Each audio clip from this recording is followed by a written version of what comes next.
आज आपण मिलिंद परिसराचा एक रिव्ह्यू घेणार आहोत.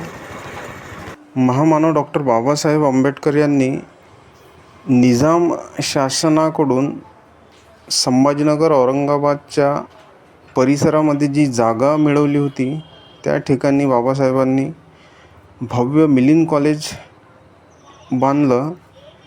मराठवाड्यातील गरीब तरुणांच्या शिक्षणासाठी ते बांधत असताना त्यांनी मिलिंदच्या आवारात तथागतांना ज्ञानप्राप्ती झालेलं बोधगयेतील त्या बोधी वृक्षाचा हे पाहू शकता, या ठिकाणी उल्लेख देखील आहे.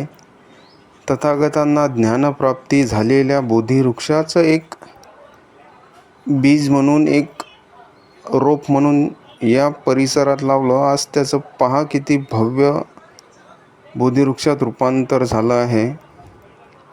व्हिडिओमध्ये दिसत असल्याप्रमाणे मिलिंद महाविद्यालयाचा हा परिसर आहे. या ठिकाणी मिलिंद प्रशासनाच्या वतीने तसा उल्लेखही आणि भव्य तथागताची बुद्धमूर्ती देखील विराजमान आहे. म्हणजे तशीच परिस्थिती या ठिकाणी दर्शविलेली आहे. भव्य बोधिवृक्ष आणि त्याच्याखाली तथागतांची भव्य मूर्ती ही उभारण्यात आलेली आहे. हे पाहू शकता, या ठिकाणी उल्लेख देखील आहे.